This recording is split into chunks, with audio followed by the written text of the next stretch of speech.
주식승천 저출생 김도영이 수요일 방송 진행하러 왔습니다. 2013년 시작된 지 벌써 마무리를 지어야 될 시점입니다. 어서와라 2013년도, 2012년도까지 다를 것이다, 그리고 행복할 것이다 라고 많이들 그리고 소원 성취 빌으셨는데요. 많이 이루셨는지 모르겠습니다. 올해 그 어느 때보다 많은 추위들 그리고 체감 경비도 많이 위축됐다고 하는데요. 벌써 2013년도 개사년도 서서히 저물어가고 있습니다. 근데 여러분들께요, 이 다사다난했던 부분을 마무리하고 새롭게 오는 2014년도를 준비하기 위해서 우리가 해맞이 또는 해넘이 여행을 좀 준비를 하게 되지 않습니까? 좋은 소식 하나 있어서 말씀을 좀 드리고 출발해 보겠습니다. 멀리 가실 필요가 없는 것 같아요. 특히 동해안 쪽으로 가실 필요가 없는데요. 인천공항 근처인 영종도 일대에 공항 철도를 이용해서 갈 수 있는 방법도 있고요. 거잠포라는 새로운 일몰 여행지가 있다고 합니다. 이 부분이 인기몰이 중에 있다고 하니까요. 여러분들께서도 2012년도, 13년도 맞이할 때 못하셨다면 이번 14년도를 준비해서 가보시는 건 어떨까? 라는 생각이 듭니다. 가까운 곳에서 좋은 추억 많이 만드시면 좋겠고요. 시장이 연말 랠리, 글쎄요, 종목별 쪽에서는 아직까지는 좀 많이 위축되고 있는 것 같습니다. 오늘장 점검을 한번 해보도록 하겠습니다. 오늘장 같은 경우요, 8.89포인트 유가증권은 상승 마감한 1974.63포인트로 거래를 마쳤고요. 코스닥 여전히 좋지는 못하고 있습니다. 0.05포인트 하락 마감한 485.65포인트로 거래를 마쳤습니다. 원달러 환율치 0.2원 상승 마감한 1051.3원으로 역시 거래를 마쳤고요. 선물시장 외국인들의 매수세가 계속 지속됐다는 것이 좀 특징이다. 또한 6시 수급에서 전체적으로 시장의 수급이 좀 변화가 일어났다라고 말씀을 드리겠습니다. 그러면요, 오늘장 우리 멘토분들 과연 어떤 선방을 했는지, 아니면 조금 아쉬운 부분이 있었는지 성적표, 포트폴리오 확인하러 갑니다. 운영 원칙입니다. 저희가 제시한 매수가에서요, 플러스 마이너스 3% 밴드 적용해서 저가 편입 시도합니다. 또한 포트폴리오는 최대 5종목으로 운영이 된다라고 말씀드리겠습니다. 이르코멘토의 포트폴리오입니다. 플렉스컴 2.88% 상승 마감을 하면서 플러스 수익률로 전환되었습니다. 메디톡스 아쉽게도 장중에 손절가 16만원을 터치함으로 인해서 손절 매도 처리되었다라고 말씀드립니다. 이상로멘토의 포트폴리오입니다. 한글과 컴퓨터를 투자 전략을 바꿉니다. 목표가를 29,900원으로 상향 조정하고요. 손절가 역시 19,800원으로 상향 조정을 합니다. 현재 수익률 7.2%겠고요. 벽산 역시 목표가를 2,900원으로 상향 조정을 하고요. 손절가 역시 2,500원으로 상향 조정합니다. 벽산이 28.1% 강한 상승세가 유지되고 있습니다. 차명성 멘토의 포트폴리오입니다. 네오이즈게임즈 2.38% 상승 마감하면서 2.4%의 수익률을 기록합니다. 이효열 멘토의 포트폴리오입니다. LG 디스플레이 1.42% 상승 마감을 하면서 플러스 수익률로 들어옵니다. 보유 의견 주셨습니다. 양순모멘토의 포트폴리오입니다. 한일유야 4.88% 상승 마감하면서 역시 플러스권으로 전환되었습니다. 5종목 보유 의견 주셨습니다. 전반적으로 우리 멘토분들 선방하고 있는 모습인데요.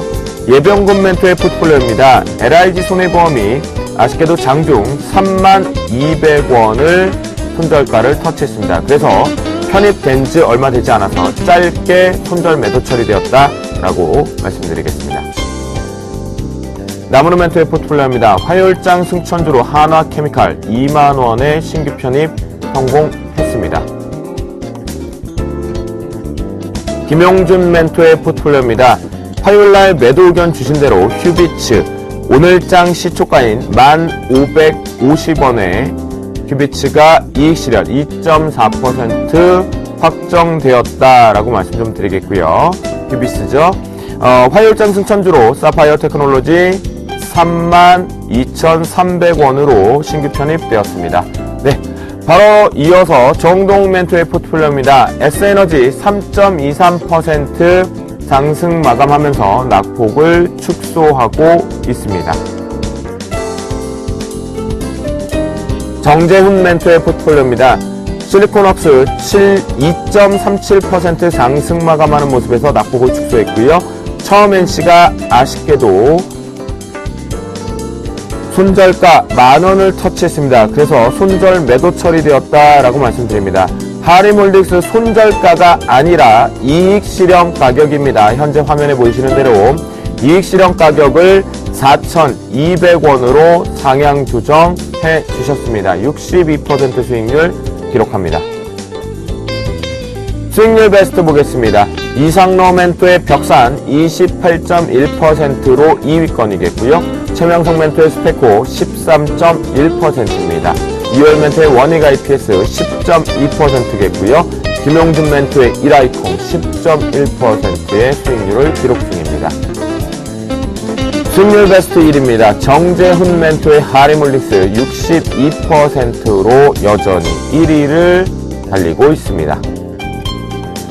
명예의 전당에는요, 예병군 멘토의 성우전자가 24.2%로 역시나 홀로 금메달을 기록해서 명예의 전당에 혼자 계시네요.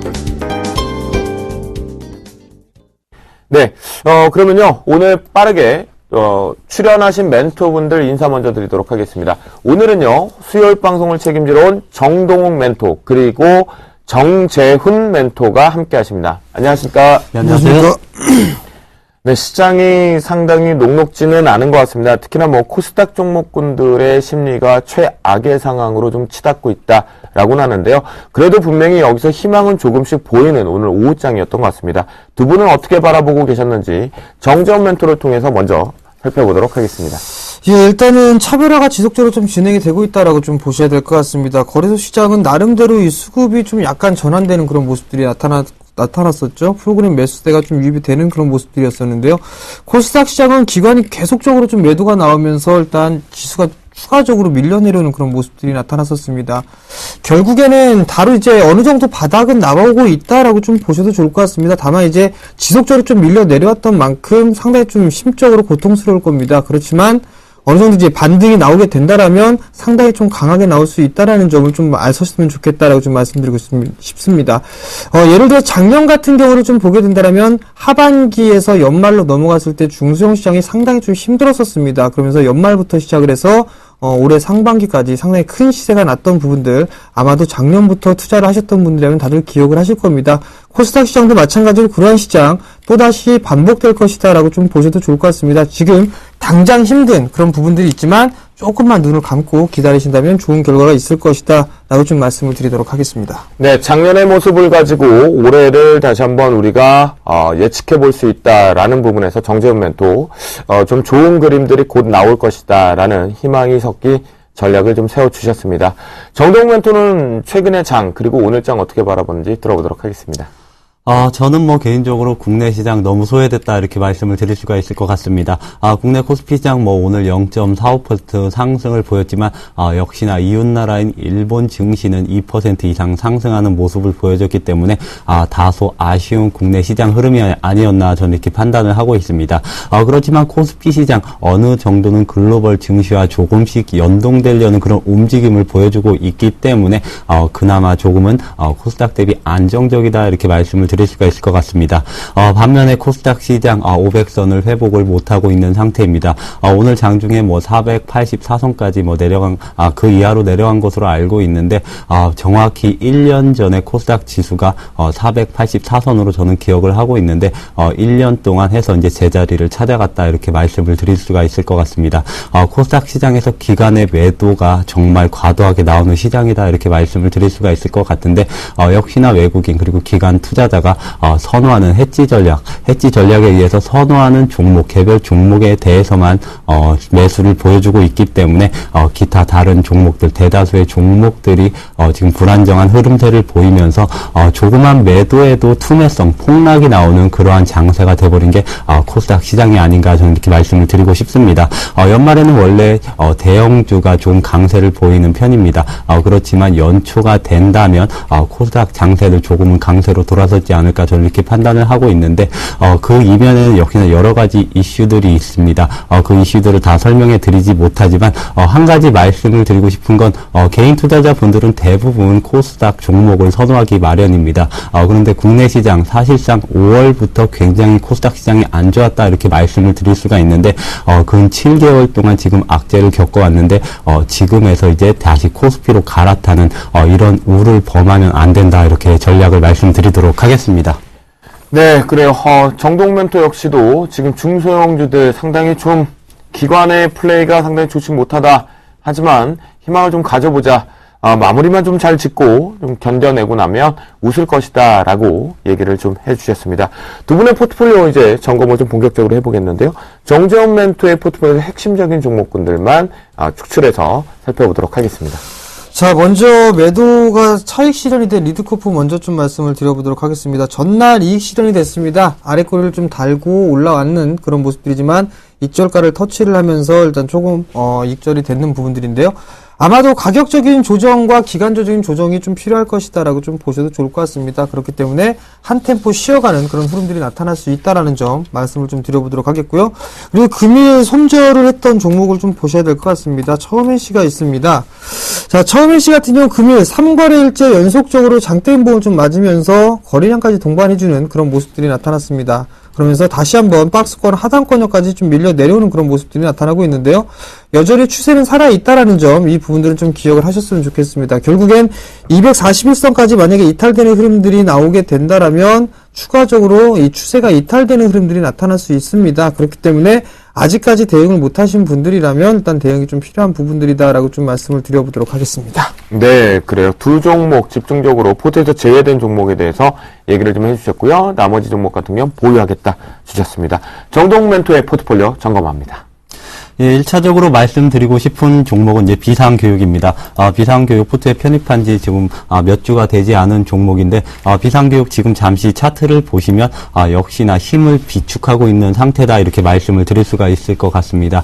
비상교육 업황상 4분기가 최대 성수기다, 이렇게 말씀을 드릴 수가 있을 것 같기 때문에, 역시나 비상교육, 지금이 4분기이기 때문에 지금 손절할 이유는, 그리고 팔아야 될 이유는 없다, 이렇게 정리해 드리면서, 4분기 실적이 나오는 내년, 그리고 내년 실적이 급속도로 팽창할 것으로 전망이 되고 있기 때문에 목표가까지는 지속적으로 보유해보자, 이렇게 간략하게 정리를 해드리도록 하겠습니다. 예, 그 다음 종목은 GST입니다. GST 최근에 SK 하이닉스의 주가 흐름이 굉장히 좋았기 때문에 전공정 반도체 장비주들 또한 코스닥 급락 장세에도 오히려 상승하는 그런 모습을 보여왔는데, GST는 오히려 횡보하면서 옆으로 지속적으로 기는 그런 모습을 보여주고 있다, 이렇게 말씀을 드릴 수가 있습니다. GST 역시 비상교육과 마찬가지로 힘을 비축하고 있는 상태다, 저는 이렇게 말씀을 드리고 싶은 게 3분기 실적이 굉장히 양호하게 나왔고, 그리고 4분기는 3분기를 상회하는 실적이 나올 것으로 전망이 되고 있습니다.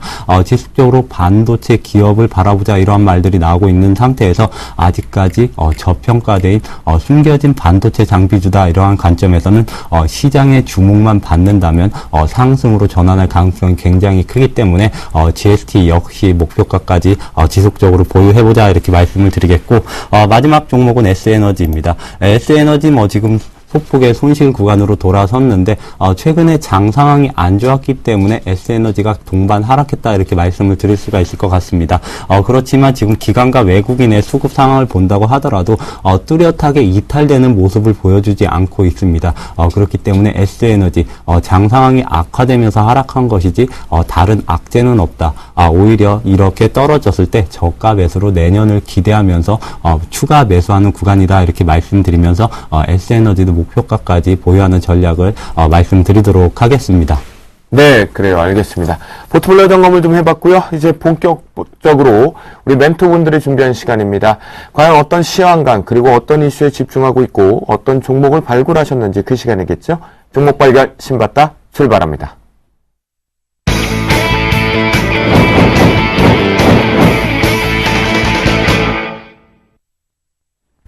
네, 멘토들의 시황관과 그에 따른 앞으로의 향후 전략 그리고 종목을 점검해 볼 수 있는 시간, 또한 그것을 엿볼 수 있는 시간입니다. 오늘은 정동 멘토가 준비하셨다고 하니까요. 들어볼까요? 예, 제가 오늘 가지고 온 이슈는 아무래도 롱숏 펀드에 대한 기사입니다. 지금 잠깐 기사를 읽어드릴 텐데, 요즘 펀드 시장의 이 아이템은 롱숏 펀드라고 합니다. 이 펀드는 주가가 오를 만한 종목은 사고, 그리고 내릴 종목은 공매도하는 방식으로 운용되는데요. 상승장은 물론 하락장에서도 수익을 얻을 수 있다는 매력 덕분에 투자자들 러브콜이 이어지고 있다고 합니다. 롱숏 펀드의 가장 큰 매력은 단연 수익률인데요. 연초 후 수익률은 7.77%를 기록하고 있고 같은 기간 국내 주식형 펀드를 크게 웃도는 성적이라고 합니다. 이처럼 펀드 시장은 지난해 이후 중위험 그리고 중수익 상품에 대한 관심이 높아지고 있는데요. 이와 같은 현상은 내년 상반기까지 지속될 것으로 내다보고 있습니다. 아하, 그렇군요. 이에 따른 롱숏 펀드에 대한 종목 발견 신봤다 탑픽 종목은요? 예, 저는 SM을 가져왔습니다. SM을 가지고 나오셨고요. 정재훈 멘토의 종목 발견 신봤다 탑픽 종목은요? 예, 매일력 가지고 나왔습니다. 매일력을 가지고 나오셨습니다. 네, 그러면 이제 두 분과 함께 상세하게 좀 얘기를 좀 들어보겠는데요. 결국 중위험, 중수익, 중간적인 부분. 우리가 왜 학생 때는 꼴찌와 1등, 그 중간이 가장 좋다라고 했던 것 같은데요. 지금 시장의 투자의 습관도 중간이 좀 좋은 것 같습니다. 예, 그렇습니다. 최근에 들어서 롱숏 펀드가 국내 시장에서 굉장히 성행을 하고 있다 이렇게 말씀을 드릴 수가 있을 것 같습니다. 그 이유 중에 하나가 방금 전에 김도영 멘토님이 말씀을 하셨듯이 이렇게 시장 상황이 안 좋았을 때는 좀 위험을 줄이고 그리고 안정적인 수익을 얻고자 이런 롱숏 펀드가 굉장히 성행을 하고 있는데 저 개인적으로 봤을 때 최근에 자산 운용사 그러니까 투신권에서 지금 롱숏 펀드를 어느 정도는 운영 중에 있는데 제가 토론을 많이 해본 결과 내년에는 본격적으로 롱숏 펀드를 운용할 것이다. 이러한 자산 운용사들이 굉장히 많이 증가하고 있는 것으로 판단되어지고 있기 때문에 국내 시장 사실상 롱숏 펀드의 가장 큰 피해는 개인 투자자입니다. 그렇기 때문에 이러한 롱숏 펀드 아무래도 기관과 외국인 수급을 따라하는 그런 전략이 필요한 시기가 아닌가 이렇게 말씀을 드리고 싶습니다. 네, 그래요. 정재훈 멘토하고 또 함께 좀 들어보도록 하겠는데요. 이 부분 내년 상반기까지 계속 지속 가능하다라고 보십니까? 예, 일단 변동성이 좀 상당히 크기 때문에 이러한 펀드를 좀 출시한 게 아닌가라는 좀 생각이 듭니다. 결국에는 비추세 구간이기 때문에 이러한 모습들이 좀 나타나는데 만약에 상승을 하는 그런 꾸준하게 상승을 하거나 꾸준하게 하락을 하는 그런 흐름들이 나타나게 된다면 이러한 펀드는 아마도 없을 것이다라고 좀 생각을 하고 있거든요. 다만 이제 손실, 주가가 밀려 내려오는 흐름들이 나타나게 된다면 주식을 보게 되면 관망을 하거나 그런 부분들이 상당히 좀 대부분이었었습니다. 그런 모습으로 놓고 봤을 때는 나름대로 좀 도움이 될 수 있다라고 좀 봐도 좋을 것 같은데요. 결국에는 그 주식 투자를 하면서 어느 정도 이제 기술적인 분석만 위주로 좀 많이들 해왔었을 겁니다. 그렇지만 이제 이런 부분들을 보게 된다면 업황이라든가 혹은 업종 그리고 그 기업에 대한 펀더멘털 분석까지도 치밀하게 좀 해야 되는 전략을 좀 사용을 해야 될 것이다라고 좀 예상을 하고 있거든요. 왜냐하면 그 종목군들이 만약에 고평가가 되어 있다라고 판단이 됐을 때는 바로 이제 공매도라든가 이런 부분들을 좀 진행을 할 수도 있는 그런 부분들입니다. 결국에는 좀 까다롭게 시장이 좀 진행이 되지 않을까라고 좀 생각을 하고 있고요. 이러한 모습들을 위해서는 아무래도 좀 더 공부를 해야 되지 않을까라고 좀 생각을 하고 있습니다. 자, 그래요. 두 분의 얘기를 좀 들어보니까 또 궁금해집니다. 결국은 시장이 그렇게 장밋빛으로 마무리를 아직까진 짓지 못합니다. 그런데 이 부분에 대해서 롱숏 펀드를 보니까 일부 빠질 종목에 대해서는 공매도 쪽으로 수익을 좀 더 챙긴다. 해치펀드 개념을 좀 가지고 있거든요. 위험 분산으로. 그런데 결국은 이 얘기는 우리 투자자분들이 직접 투자보다는 이 펀드를 이용해서 할 수 없는 공매도, 대차 부분도 분명히 할 수 있는 부분이긴 하지만 투자를 해봤던 성향이 없거든요. 그러다 보니까 좀 조심스러워지는데요. 그에 따라서 인기몰이가 되는 이유가 간접 투자가 더 안정적이기 때문 아닌가요? 직접 투자보다는 정동면도. 예, 그렇습니다. 아무래도 개인 투자자분들 사실상 개인적으로 직접 투자하는 것이 재미있다 이렇게 말씀하시는 분들이 있기 때문에 간접 투자 대신 직접 투자를 하시는 개인 투자자분들이 굉장히 많은 상태입니다. 그렇지만 올해 5월부터 시장 상황이 굉장히 안 좋아지면서 이제는 개인 투자를 못하겠다 이러한 말들이 나오고 있는 가운데 이러한 기관권이나 외국인 이런 수급 주체들에서 롱숏 펀드를 공격적으로 운용하면서 사실상 개인보다는 월등히 앞서는 수익률을 보여주기도 했습니다. 그에 따라서 이제 개인 투자자 분들도 롱숏 펀드를 조금씩 가입하려는 이런 움직임을 보여주고 있기 때문에 저는 개인 투자, 직접 투자를 하시는 분들도 이런 롱숏 전략에 맞춰서 수급이 좀 집중되는 그런 기업과 업종으로 매매를 하시고 그게 힘들다 이렇게 하시는 분들은 역시나 롱숏 펀드를 조금 가입하는 그런 전략도 좀 괜찮지 않을까 이렇게 말씀을 드리고 싶습니다. 저는 개인적으로 뭐 대차 거래 이런 거래를 해봤지만 개인 투자자분들 뭐 김도영 멘토님이 언급하셨듯이 대차 거래를 하시는 분은 거의 없다고 이렇게 말씀을 알려들어도 좀 부담 가지시더라고요. 예, 그렇습니다. 근데 대차 거래는 하다 보면 알 수 있는데 레버리지가 굉장히 상당한 그런 거래다 이렇게 말씀을 드릴 수가 있습니다. 그렇기 때문에 대차 거래를 잘못하다 보면 손해가 정말 막심하게 불어나는 이러한 일들이 있기 때문에 저 개인적으로 생각을 했을 때는 이러한 롱숏 전략 그리고 헤지 전략에 의한 투자 매매가 좀 불안하다 하시는 분들은 오히려 일부 자금을 이제 기관권에 맡기는 이런 간접 투자 전략도 좀 괜찮지 않을까 이렇게 말씀을 드리고 싶습니다. 그래요. 인기몰이 간접 투자가 최근에 시장이 상당히 안 좋다 보니까 직접 투자보다는 매력이 발생됐다. 정동멘토 의견을 좀 주셨고요. 특히나 그 대차 잔고 증가나 그에 따른 대차를 빌려서 공매도 하는 부분이 리스크가 상당히 크다. 위험성이 크다. 그 부분 때문에 간접 상품 쪽으로 간 것이다. 그래서 인기가 있다. 라고 정리를 해주셨습니다. 자, 정재훈 멘토 얘기도 좀 들어보죠. 예, 일단 저는 이 새롭게 이 출시된 펀드란 말이죠. 그러면 과거의 흐름들도 한번은 체크를 해봐야 될 필요성이 있을 것 같습니다. 과거의 흐름들을 좀 보게 된다면 자문형 랩 상품이 상당히 좀 출시가 되면서 선풍적인 인기를 끈 적이 있었습니다. 그러면서 차별화 장세가 좀 진행이 됐었죠. 뭐 자문사 7공주라든가 이러한 이 신종어가 생겨나면서 상당히 좀 선풍적으로 인기를 끌었습니다. 근데 결국에는 거의 좀 안 좋은 결과가 좀 나타났었거든요. 그럼 제가 정동원 멘토께 좀 물어보고 싶은 분들은 지금 현재 이 새로운 부분들이 좀 나왔단 말이죠. 근데 저는 개인적으로 내년 시장 상당히 좀 좋게 보고 있습니다. 그렇다면 한 방향으로 지금 과거에 있었던 그냥 정시 펀드처럼 일단 상승을 하게 되면 주가의 수익을 얻을 수 있는 그런 수익률을 추구할 수 있는 그 펀드가 저는 조금 더 낫겠다라고 좀 생각을 하고 있거든요. 그 부분들이 좀 어떻게 생각할지 궁금하네요. 물론 그렇습니다. 사실상 일반 투자자분들이 일반 펀드를 가입하는 것은 이제 뮤추얼 펀드다 이렇게 말씀을 드릴 수가 있을 것 같은데 뮤추얼 펀드 같은 경우는 특히나 외국인 투자자 같은 경우는 국내 시장을 그냥 통으로 산다. 한마디로 바스켓에 종목을 구성해서 수백 종목을 한꺼번에 시장을 사는 이러한 매매 전략의 뮤추얼 펀드라고 말씀을 드릴 수가 있을 것 같은데 저는 오히려 이러한 롱숏 전략 헤지 펀드에 가입을 한다면 투자 수익률도 조금은 극대화시킬 가능성이 있지 않을까 저는 이렇게 말씀을 드리고 싶습니다. 그리고 유행을 하는 만큼 역시나 자금이 몰린다면 이러한 롱숏 펀드 시장 지배력은 더욱더 내년 상반기까지는 조금 강화될 수 있지 않을까 이렇게 말씀드리면서 이러한 그러니까 막연하게 신상품에 대한 두려움은 조금 배제하면서 어느 정도 일부 자금은 롱숏 펀드에 가입하는 것도 괜찮은 전략이 되지 않을까 이렇게 설명을 드리고 싶습니다. 사실 뭐 간접 투자보다는 우리 시청자분들이나 여러분들 앞에서 멘토링하고 저희 멘토분들의 역할 이런 것들을 보면요. 직접 투자가 좀 더 매력적으로 다가오는 게 상당히 좋은. 그러면 결국 장세가 재미난 장세가 좀 지속돼야 되는데요. 계속 위축은 좀 되고 있습니다. 자, 그런데요. 우리가 정재훈 멘토의 얘기를 좀 들어보면 그쵸. 오래간만에 들었던 것 같아요. 자문사 7공주.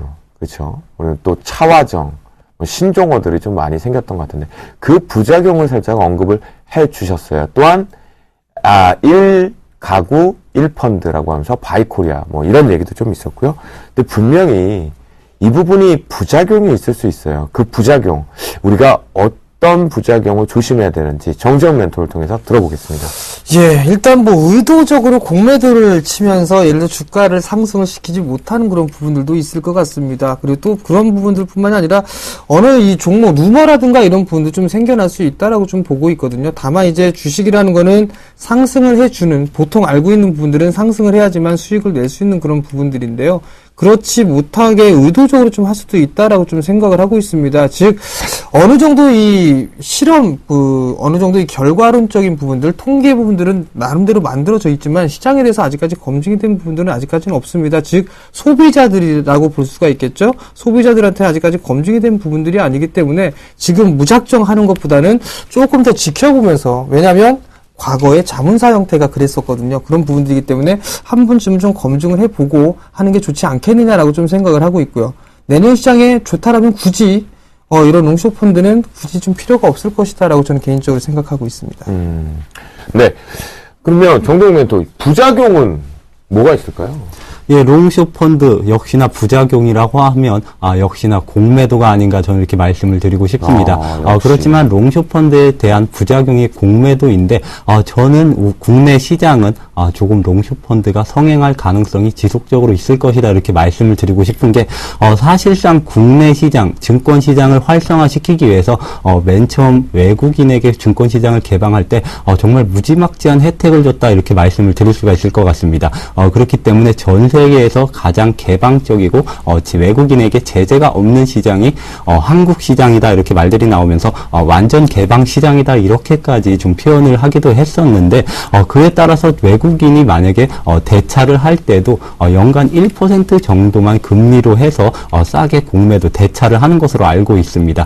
그만큼 공매도가 성행하는 외국인과 기관에 대해서 이렇게 막대한 혜택을 주는 국내 시장이라면 아무래도 이런 정책에 의해서 공매도, 특히나 롱숏 펀드가 조금 더 다른 해외보다는 성행할 가능성이 있다 이렇게 말씀을 드리면서 역시나 다른 시장과는 조금 차별적으로 생각을 해야 된다 저는 이렇게 생각을 하고 있습니다. 결국 두 분의 얘기를 좀 들어보니까요, 이렇게 정리를 좀 할 수 있을 것 같아요. 시장 자체가 직접 투자보다는 간접 투자인 이 롱숏 펀드 쪽이 갑자기 신상품으로 인기몰이가 되는 게 아마 우리 개인 투자자분들이 결국 대차를 이용해서 공매도 때리는 것에 대한 익숙치 못한 거래 패턴, 그에 따라서 이렇게 우리가 영업적인 측면을 받았을 경우에 상당히 매력으로 다가오게 되죠. 이 주가가 빠진다, 그런 부분에 따라서 빠질 때 수익을 챙길 수 있다, 그런 부분 때문에 인기몰이가 되고 있는 것 같은데요. 사실은 이 부분에서 우리가 정재훈 멘토가 읽었던, 그리고 정동훈 멘토가 읽어줬던 부분, 분명히 부작용이 가장 큰 건 주가 자체를 일부러 잘못된 정보를 가지고 밀릴 수 있다라는 거겠죠. 예. 그리고 현재 시장이 고객 예탁금과 거래 대금이 얼마 없습니다. 그 얘긴 즉슨 다시 한번 여기서 대차를 이용해서 여러분들께서 지금이라도 공매도로 갑자기 많은 양을 때리신다면 시장에 텅 비어있는 호가를 인해서 갑자기 단기적으로 상승 쪽으로 올 수 있다라는 겁니다. 특히 정재훈 멘토는 내년 장을 상당히 좋게 보고 계시거든요.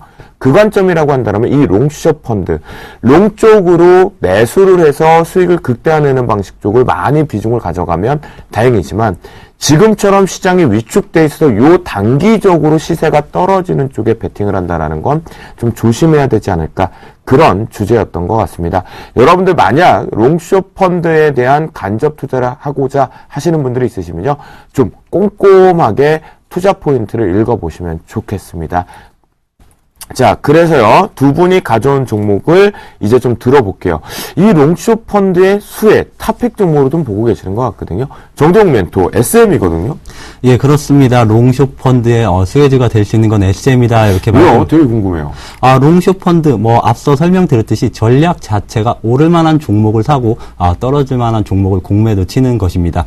그렇지만 공매도에 대한 부분은 좀 하기가 조금 힘든 부분이 있는데 대차, 그러니까 주식을 공매도하기 위해서 빌려오기만 하고 공매도를 안 할 수도 있기 때문에 자세한 확인은 좀 불가능하다 이렇게 말씀을 드릴 수가 있지만 공매도와 다르게 이제 수급적인 면을 봤을 때 사는 종목은 뚜렷하게 조금 나온다 이렇게 볼 수가 있을 것 같습니다.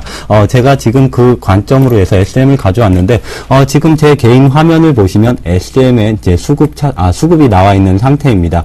지금 외국인보다는 기관권에서 특히나 12월 들어서 강력하게 매수를 지금 고집을 하고 있는 게 SM이 아닌가 이렇게 말씀을 드릴 수가 있을 것 같습니다. 코스닥 시장 굉장히 안 좋은 상황에서도 SM 같은 경우는 수급에 의해서 안정적으로 상승하는 그런 패턴을 보여왔다 이렇게 말씀드리자면 역시나 SM처럼 기관 수급이 집중되는 이러한 종목들이 최근 장에서는 하락은 제한되면서 장이 조금만 풀린다면 크게 상승할 수 있는 종목이 아닌가 이렇게 말씀을 드리겠고, 두 번째는 이제 기업의 개별 펀더멘털입니다.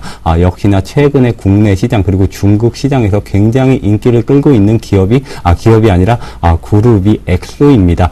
이러한 엑소는 역시나 일본보다는 국내와 그리고 중국 시장에 맞춰서 이렇게 나온 그룹이다 이렇게 말씀을 드릴 수가 있을 것 같은데, 중국 시장에서 최근에 열린 어워드에서도 엑소가 이관왕을 차지했다 이러한 기사도 나왔었는데, 역시나 중국 거대 시장에서 성장할 수 있는 그룹이 엑소라면 역시나 그 수혜주로 인해서 SM의 주가도 동반적으로 상승이 가능하다 이렇게 말씀을 드리겠고, 세 번째는 4분기 실적 개선 기대감입니다. 사실상 SM 같은 경우는 올해 연초 그리고 중반기까지 굉장히 주가 흐름 패턴이 안 좋았었습니다.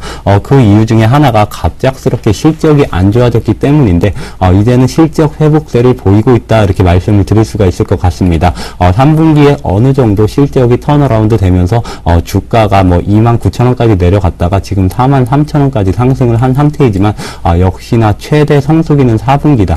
그 이유는 소속 가수들의 가장 활발한 활동 시기가 4분기입니다. 그만큼 4분기에는 3분기 대비 그리고 전년 동기 대비해서 실적이 조금 가파르게 개선될 가능성이 있기 때문에 수급과 그리고 펀더멘털적인 면에서 SM은 추가적인 상승이 가능하다 이렇게 설명을 드릴 수가 있겠습니다. 네. 이제 얘기를 들어보니까요, 결국 SM 같은 경우는 이제 최근에 이제 기관 수급이 들어오는 종목 좀 집중해 봐야 된다. 저도 계속 연일 강조하고 있는데요. 결국 이제 즉 매도 쪽으로 친 게 아니라 매수를 잡고 쓴 거 롱 전략으로 좀 SM이 들어온 거다. 예. 네, 그쪽으로 봐야 되는 거겠죠. 예, 그렇습니다. 그리고 또 지금 연말이잖아요. 연말 연시하며 떠오르는 게 우리가 좀 축제적인 분위기, 맞이하는 분위기야 마무리하는 분위기잖아요. 그러면 이제 소속 연예인들이 그렇죠. 예, 상도 받고 이벤트 저희가 뭐라는 표현을 좀 쓰기가 경제방송이고 럭셔리하다 보니까 못 쓰는데, 아무튼 다른 행사들이 좀 많이 있죠. 그런 부분이라고 한다면 분명히 수급적인 측면 그리고 가격적인 매력, 수급의 트렌드도 읽어지는 것 같습니다. 자, 그러면 이해 맞습니다. 정재훈 멘토의 롱숏 펀드의 수혜 가능성 탑픽 종목으로 매일 유업을 주셨거든요. 우리가 정재훈 멘토를 통해서 매일 유업은 상당히 많은 반복해도 좀 듣게 되는데요. 한번 들어보도록 하겠습니다. 예, 작년 연말부터 좀 말씀을 드리고 난 이후에 뜸했다가 다시 말씀을 좀 드리고 있습니다. 그 부분들은, 이유는 하나입니다. 중국 시장에 대한 수혜입니다. 제가 지금 롱숏 펀드에 대한 부분들, 탑픽주로 좀 제시했던 이 부분들은, 어느 정도 삼박자가 좀 맞아 떨어져야 된다라고 좀 보셔도 좋을 것 같습니다. 첫 번째는 수급이 될 것 같고요. 두 번째는 실적, 그 다음에 세 번째는 성장성, 즉 펀더멘탈이 있느냐 없느냐 이 부분들을 따져보셔야 될 것 같습니다. 메일력 같은 경우는 지금 현재 상당히 중국 시장에서 잘 나가고 있는 그런 상황들입니다. 상당히 좀 인지도가 높은 그런 브랜드로 좀 알고 있는 그런 상황들이고요. 중국 시장에 대한 대표적으로 좀 수혜를 받을 수 있는 부분들이 중국에 대한 산하 제한 정책에 대한 수혜를 좀 받을 수 있다라고 좀 보셔도 좋을 것 같습니다. 결국에 이 종목 같은 경우는 나름대로 국내에서 중국 시장에 진출한 기업들과 협력을 좀 가하고 있는 그런 모습들이고, 공략을 점차적으로 강화하고 있다라고 좀 보셔도 좋을 것 같습니다. 뿐만 아니라 자회사도 마찬가지로 중국 시장 내에서 유아복에 대한 이 브랜드로 지금 현재 중국 시장에 개척을 하고 있는 그런 상황들이기 때문에 성장세는 눈부시게 좀 나타날 수 있다라고 좀 보셔도 좋을 것 같습니다. 말들이 좀 많았었습니다. 이 먹는 것 같다 좀 장난치는 거, 이 부분들 중국 사람들 같은 경우는 상당히 좀 민감하게 좀 작용을 하고 있는 그런 상황들입니다. 방송을 통해서도 좀 말씀을 드렸었을 겁니다. 중국 쪽에서 메일유업에 대한 공장을 좀 방문을 하고 안심하고 돌아갔다라는 얘기, 그 부분들만 놓고 봤을 때도 메일유업은 아마도 중국 시장에서 잘 나갈 수밖에 없다라고 좀 보셔도 좋을 것 같습니다. 이러한 모습들 때문에 즉 결국에는 수혜를 좀 받을 수가 있기 때문에 실적이 늘어날 수가 있겠고요. 그리고 내년 시장도 마찬가지로 중국 수혜주가 움직일 수밖에 없다라고 좀 보셔도 좋을 것 같고요. 내년엔 좀 포인트로 잡아놓은 부분들이 내수 섹터에 있는 종목분들이 나름대로 좀 시세가 날 수 있다라는 부분들입니다. 그리고 어거지로 또 하나 이렇게 말씀을 드린다면 저는 주가는 빠지는 부분들은 실컷 올라가는 게 좋습니다. 근데 대차거래의 그 흐름들을 좀 보게 된다면 3일 연속 일단은 감소를 하고 있다라는 부분들, 전 이 부분들이 마음이 들기 때문에 이 부분은 우스갯소리를 해본 거고요. 매일 유업에 대한 성장성은 좀 충분히 나올 수 있다라고 좀 보시고 좀 중장기적으로 좀 보게 된다면 분명히 좀 좋은 수익을 낼 수 있을 것이다라고 좀 말씀드리도록 하겠습니다. 네, 결국 이제 두 분의 얘기를 좀 들어보니까요. 자산운용사에서 하고 있는 롱숏 펀드 기관 쪽 부분이거든요. 그 부분 보면 분명히 당분간은 좀 인기가 있을 것 같은데요. 자, 깔끔하게 정리를 한번 해보죠. 결국은요, 시장에서 지금 롱숏 펀드를 운영하고 있는 건 기관이겠죠. 기관이 사고 있는, 매수하고 있는 종목은 우리도 같이 사도 되는 것 같고요. 그리고 그들이 팔고 있는 종목은 공매도 또는 대차장고 증가되는 걸 수도 있어요. 그렇기 때문에 그런 건 조금만 조심하고 잠시 뒤에 보자. 그래서 기관 수급 좀 더 예민하고 집중해 보자 라고 말씀드립니다. 자, 다시 한번 화면을 통해서 정리해 봅니다. 종목 빨간 신바다 롱숏 펀드 내년 펀드 시장의 화수분 되나 하는 부분에서 시장이 계속해서 박스권이라면 가능하지만 상승세로 가게 되면 조심해야 된다라는 의견을 좀 주셨습니다. 정전 멘토 주식시장의 완전체 역할과 중국적인 부분의 정책 수혜 매일 유업을 롱숏 펀드의 탑픽 종목으로 선정해 주셨고요. 정동 멘토는 외국인과 기관의 수급이 우량한 종목에 투자를 하는 습관을 가져야 된다. 그렇다면 매수 들어오고 있는 부분에 집중해보자. SM을 탑픽 종목으로 선정해 주셨습니다.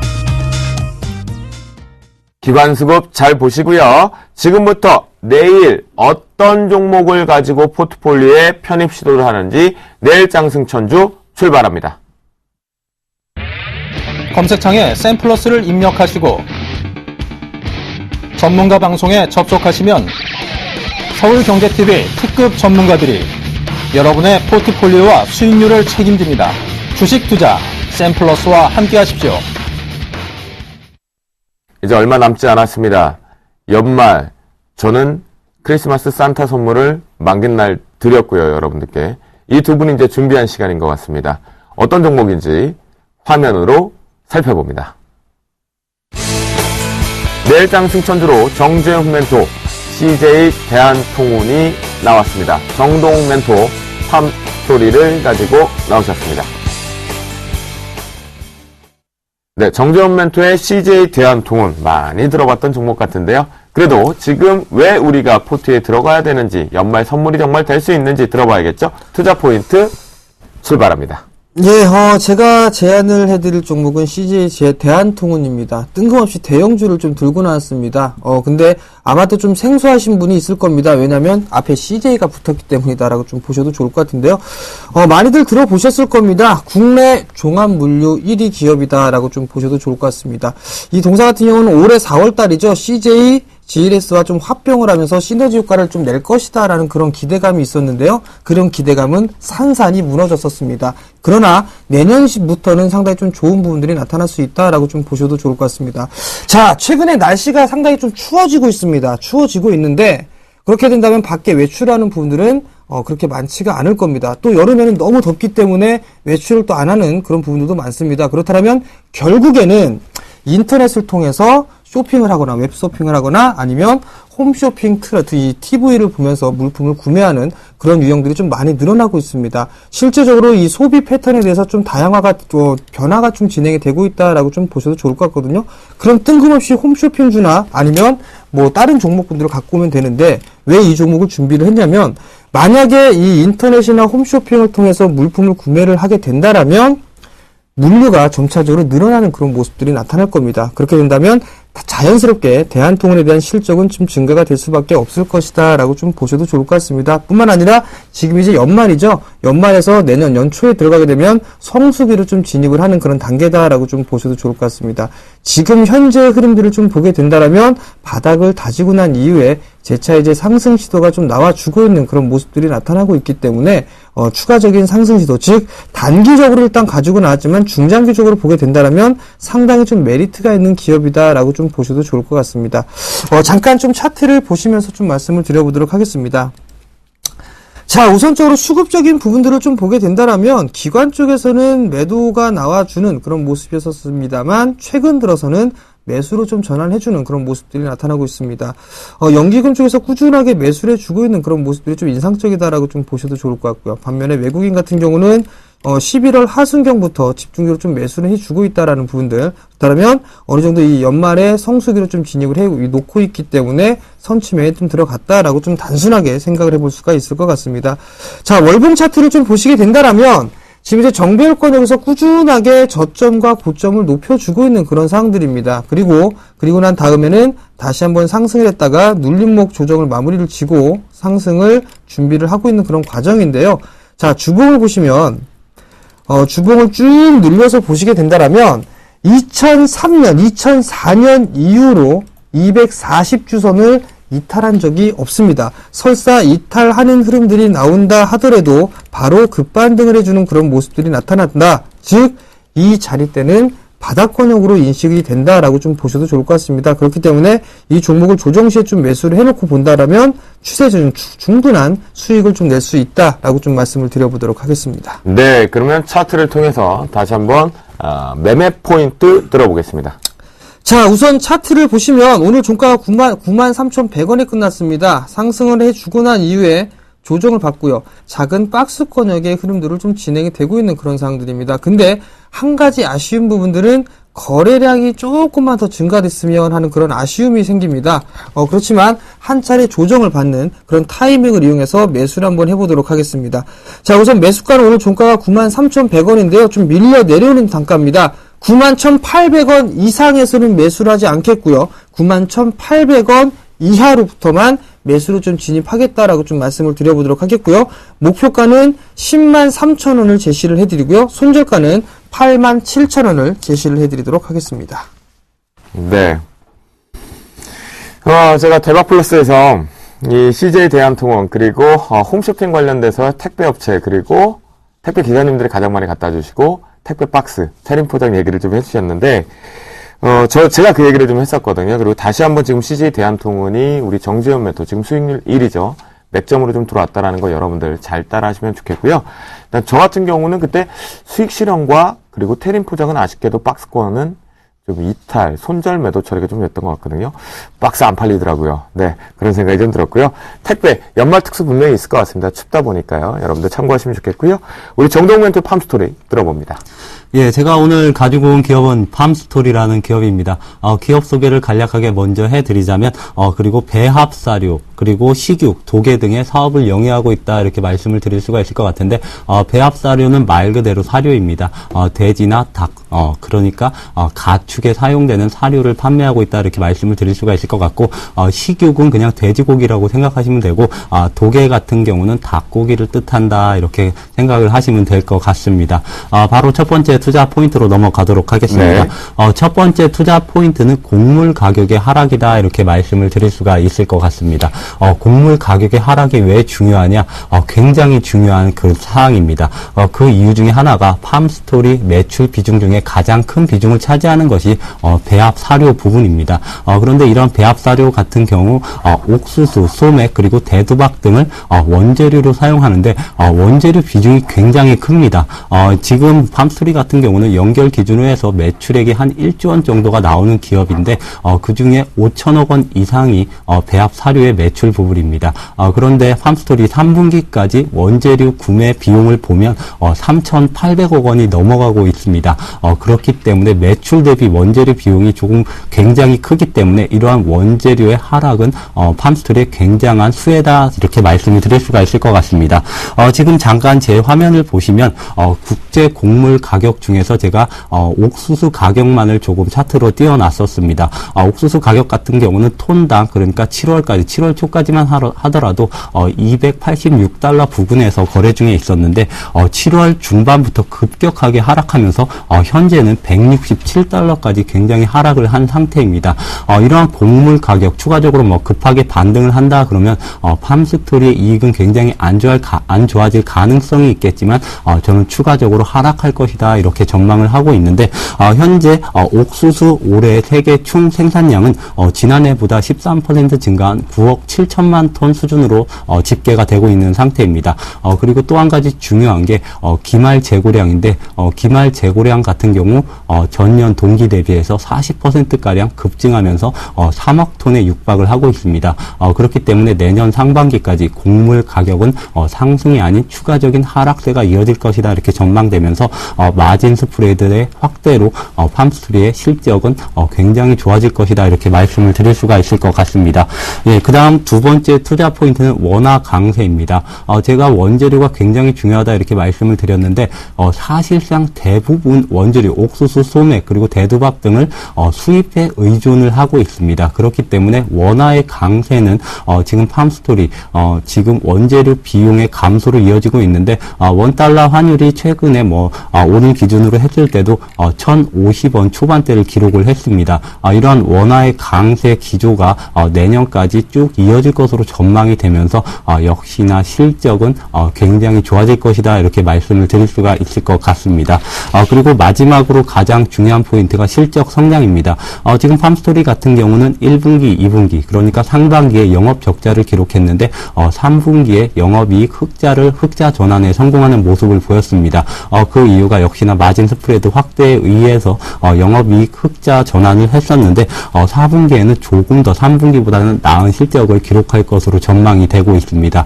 그리고 가장 중요한 2014년도 실적 같은 경우는 제가 계산을 해보더라도 곡물 가격이 추가적으로 하락하지 않고 현재 가격을 유지한다고 하더라도 영업이익 250억 원 이상은 충분히 기록할 것으로 전망이 되고 있습니다. 그리고 곡물 가격이 4%에서 5% 정도만 하락한다면 내년에 영업이익은 거의 450억 원대로 전망이 되고 있기 때문에 아무래도 추가적인 이 실적 개선은 내년에 이루어질 것이다 이렇게 설명을 드릴 수가 있습니다. 네, 그래요. 알겠습니다. 자, 차트를 통해서요, 그러면 매매 전략까지 들어보도록 하겠습니다. 예, 그렇습니다. 팜스토리 지금 잠깐 제 화면 차트를 보시면 얼마 전에 10% 이상 급등을 하면서 단기 시세를 낸 그런 종목입니다. 그런데 현재 구간에서 매수해도 되냐 이렇게 의문점을 가지시는 분들이 있을 것 같은데 저는 매수해도 된다 이러한 관점입니다.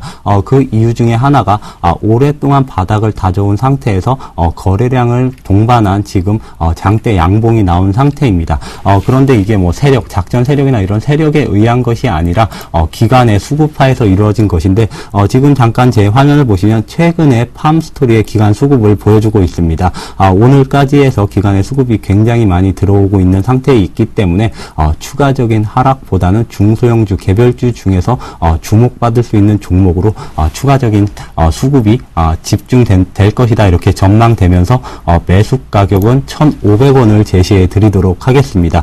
그리고 1차적인 목표가는 2,000원 선을 제시해 드리도록 하겠는데 2,000원은 역시나 보수적인 관점으로 내년에 영업이익이 250억 원 정도만 나온다면 2,000원 부근까지는 상승이 가능할 것으로 전망이 되고 만약에 곡물 가격이 추가적으로 하락하면서 영업이익이 300억 원 그리고 400억 원대를 기록한다면 역시나 2,500원에서 3,000원까지 상승이 가능하다 이렇게 말씀을 드릴 수가 있을 것 같습니다. 그리고 손절가는 1,100원을 제시해 드리도록 하겠습니다. 네, 정동 멘토의 팜스토리, 그리고 정재훈 멘토의 CJ 대한통운, 두 종목 모두 다 특히 여러분들께 이 두 분이 성탄절이죠. 크리스마스를 앞두고 드리는 선물이 되어서 훈훈하게 잘 강하게 상승세 더 갔으면 좋겠습니다. 제가 추천할 때보다 우리 정재훈 멘토가 CJ 대한통운 추천했을 때 더 강한 수익률 나왔으면 좋겠다 라고 말씀 좀 드리겠습니다. 자, 오늘 저희가 준비한 시간은 여기까지인 것 같습니다. 정재훈 멘토 그리고 정동 멘토 고생하셨고요. 시청자분들도 고생 많이 오늘 하루 동안 하셨습니다. 푹 주무셨다가 내일 또 장에서 열심히 성공 투자하고 찾아뵙도록 하겠습니다. 시청자 여러분 편안한 밤 보내시길 바랍니다. 감사합니다.